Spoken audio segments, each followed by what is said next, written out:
A warm welcome to TV Africa News and thank you for always joining us. This is Africa Today. My name is Najuma Lima, but first are the headlines.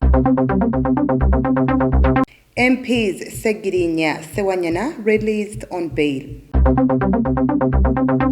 Government to vaccinate 310,000 tertiary institution students. Hotel Rwanda hero Rusesabagina sentenced to 25 years on terror charges. And in sports, left back Nkonge paints deal at Zambia Giants Nkana Football Club.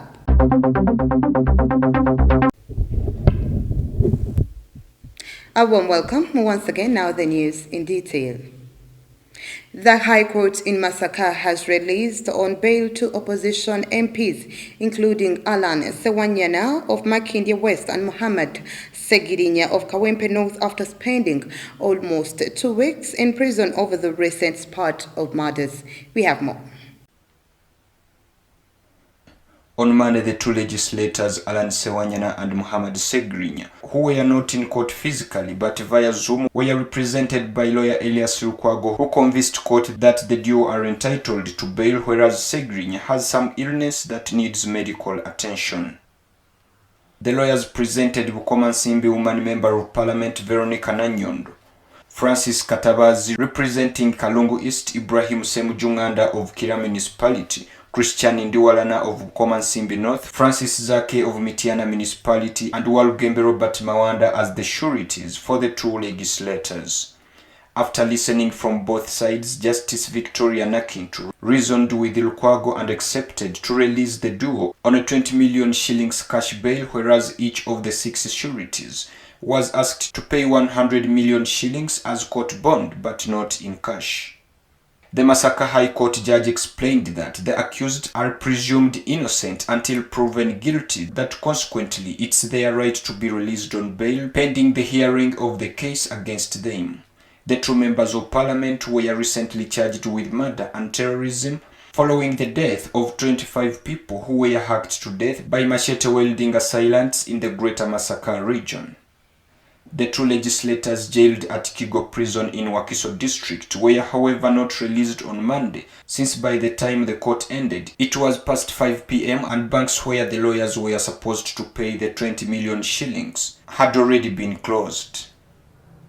Opposition Democratic Party has organized an electoral seminar in honor of their own and Uganda's first Prime Minister, Dr. Benedicto Kajimamugumba Chwanka, who they say practiced electoral justice, then while Uganda's Chief Justice. Analugo reports. Addressing a news conference at their party headquarters in Kampala, the party's Secretary General Gerard Siranda said Benedicto Chwanka was instrumental in fighting for the rights of Ugandans. Therefore, DP will honor him by holding an electoral conference which will inform Ugandans about electoral justice that plays a decisive role in ensuring the stability of the political system and adherence to the legal framework, which also contributes to the consolidation of democratic governance. The party is going to organize a conference that is going to be tagged Electoral Justices in Uganda. They will be having keynote speakers from the courts, and we'll also have representatives from the commission. We'll have people that work closer with Ben Kiwanuka, but we'll also have our own party leader as one of the people that will be addressing that gathering. We'll have an event that will tread and take all across Uganda. Chwanka was imprisoned in 1969 by Obote's government, but was one of the 55 political detainees released by Idi Amin immediately after the coup that brought Amin to power. Amin appointed him as Chief Justice of Uganda on 27 June 1971. Benedicto Kajimamugumba Chwanka was born on 8 May 1922, the first Prime Minister of Uganda, a leader of the Democratic Party, and one of the persons that led the country in the transition between colonial British rule and independence. He was murdered by Idi Amin's regime in 1972, and tomorrow, 22nd September 2021, will be 49 years ever since he was killed. On the other hand, DP has reminded government to consider reopening schools in order to save the future generation of the country. We are at a risk of nurturing our children will not be in position to compete for the market. We are a East African community. Even when we open schools, we doubt whether the capacity and nature, the quality of the children will produce will be in position to compete for the market. Nalgo Muyingo, Africa Today. Up to 310,000 students in tertiary institutions will be vaccinated to pave way for the reopening of schools as Cabinet makes a final decision on the prolonged lockdown, according to sources in government. Kachanchu has more. According to sources inside the government, tertiary institutions will be reopened first by November because of the relatively low risk of COVID-19 spread, but students will have to be vaccinated. The sources said reopening primary and secondary schools will follow depending on how fast government vaccinates the population, and that this will likely be next year. The source added that if the students are vaccinated, the tertiary institutions will reopen in a phased manner. Another source said during the National COVID-19 Task Force meeting with President Museveni last week, there were projections from the National Planning Authority that depending on the number opened, the number of cases will increase by a certain percent. Earlier, Professor Henry Kajumbura, the head of Infection Control and Prevention in the Government Scientific Advisory Committee on COVID-19, said that tertiary institutions can be monitored more easily than when children in primary and secondary school get back to schools. A September 17 letter from Dr. Henry Mwebesa, the Director General of Health Services, to all resident district commissioners stated that learners of 18 years and above should be prioritized in the vaccination exercise. Let's take a very quick short break. We will be right back.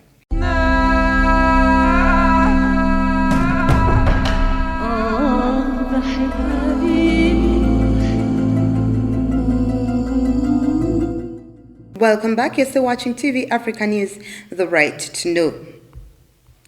Paul Rusesabagina, the Hotel Rwanda hero who became a fiercely outspoken government critic, was sentenced on Monday to 25 years in prison on terrorism charges after what his supporters labeled a politically motivated show trial.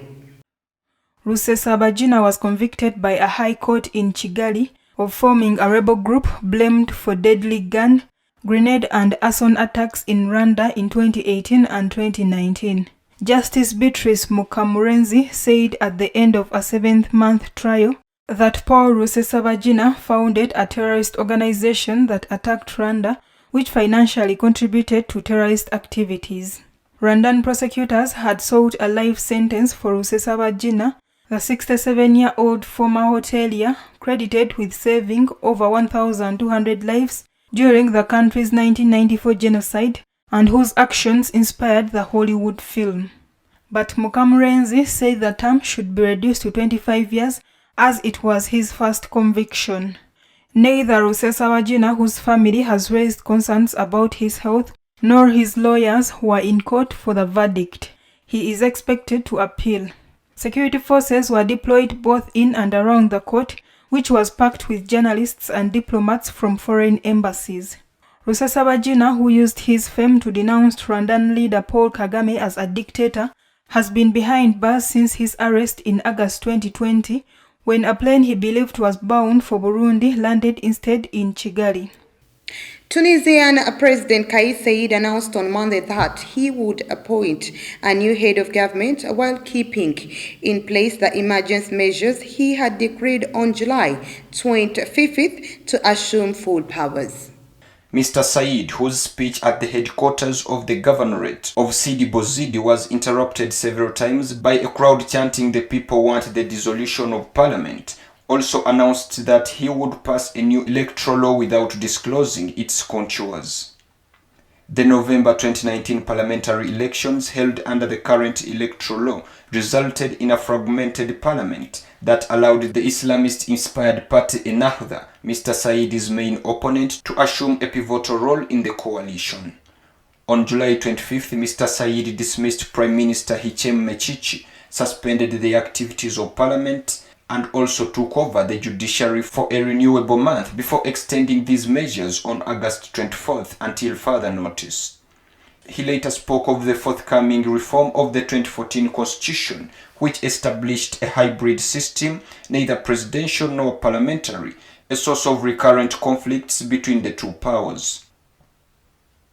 A legal theorist, Kai Said, has presented himself since his surprise election by a large majority in the late 2019 as the ultimate interpreter of the constitution. The farm that served as the nerve center of Nelson Mandela and other activists in their campaign to overturn South Africa's apartheid regime risks permanent closure, according to information from the source. Let's take a look. The secret base at Lily's Leaf Farm was used by leading figures in the country's liberation struggle, including Walter Sisulu, Ahmed Kathrada, Joyce Lovo, Dennis Goldberg, and Govan Mbeki, along with Mandela himself. According to the site's chief executive officer, Nicholas Wolpe, after huge losses of revenue during South Africa's coronavirus lockdowns, the heritage site wasn't able to obtain financial support from the government. A statement from the farm released in early September said the site had closed its doors indefinitely. It was reported that when Wolpe openly criticized South Africa's Arts and Cultural Department from not helping, officials responded that the farm managers had misused 8.1 million rands of department funds in 2015. Wolpe denied the accusation, saying the money had been used for operational costs.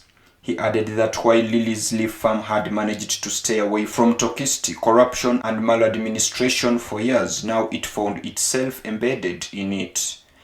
Janet Mufamadi, Chief Executive Officer of the Freedom Park Monument in neighboring Pretoria, remained optimistic despite a drop in visitors. French President Emmanuel Macron apologized on Monday to Algerians who fought alongside French colonial forces in Algeria's war for independence and were then massacred and ostracized as traitors. In the solemn ceremony, interrupted by the cries of one fighter's daughter, Macron also promised a law guaranteeing reparations for the contingent known as the Harkis. The distraught woman, who said she grew up in a camp where France sequestered Harkis after the war, argued that the law wouldn't go far enough to fix the damage. Harkis and their descendants feel France abandoned and mistreated them after the war, one of the darkest chapters in France's modern history. Around 200,000 fought against fellow Algerians in the 1954 to 1962 war, and tens of thousands of Harkis were killed after the French withdrawal. Those who made it to France were placed in camps, and many were denied access to school and other rights. Macron asked for forgiveness from Harkis, and their descendants gathered in the French presidential palace and called for a joint reconciliation effort. In Algeria, the Harkis are widely seen as traitors, and wounds from the colonial era slice deep. Algerians today want their own apology from France for its actions during the war. Let's once again take a very quick short break. We will be right back.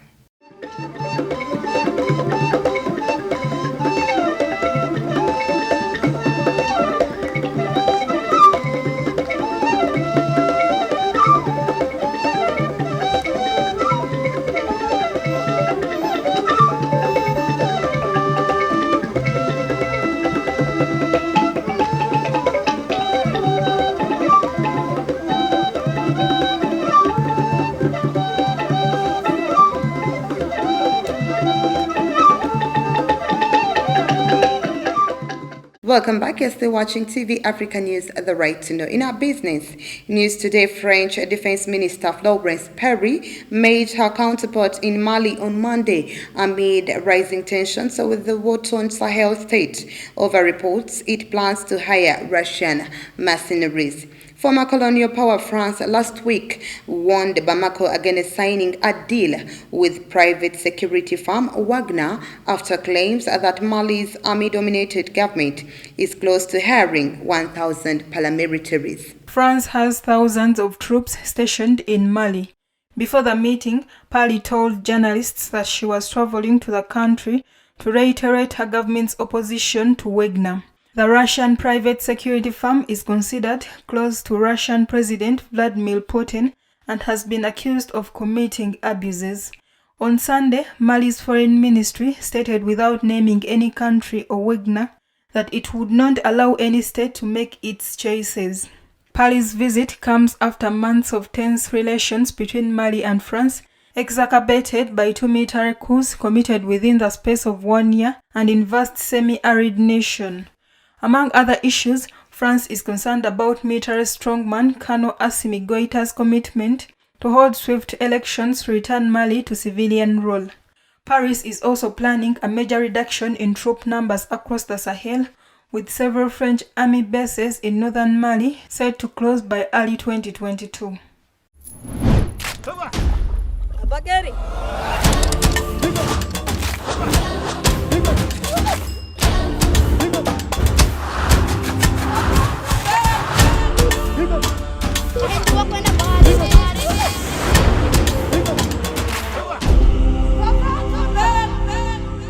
In our health news today, on Monday, Uganda received 1,670,270 doses of the Pfizer COVID-19 vaccine, a large package that arrived on an Emirates flight with the presence of Jonas Tegen Waldemariam, who is the World Health Organization representative in Uganda. The latest consignment was received at Entebbe International Airport by health officials led by Margaret Muhanga, the state minister in charge of primary health care, and National Medical Stores General Manager Moses Kamabare. The vaccines were donated by the US government through the close sharing arrangement COVAX. Earlier this month, the US also donated over 600,000 doses of the Moderna vaccine to Uganda. US Ambassador to Uganda, Natalie Brown, said the package is part of the 500 million Pfizer doses the US provided this summer to 92 countries worldwide. Dr. Diana Twine, the Health Ministry's permanent secretary, thanked the US for the generous donations and urged Ugandans to get vaccinated. In the same spirit, she also rallied local leaders to mobilize Ugandans to take the jab. On her part, Minister Muhanga encouraged Ugandans to continue observing the standard operating procedures, noting that even after vaccination, it takes long to develop immunity. In the time of the coronavirus pandemic, the US has so far provided about 400 billion shillings to Uganda for its COVID response.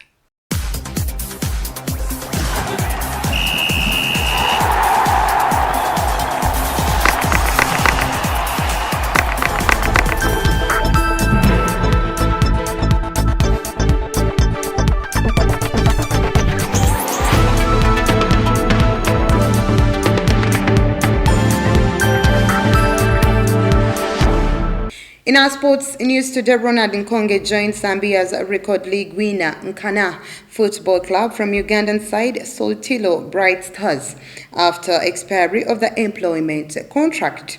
Roving left-back Ronald Nkonge has inked a year-long deal with the reigning Zambia Premier League champions Nkana Football Club. Kachanchu reports.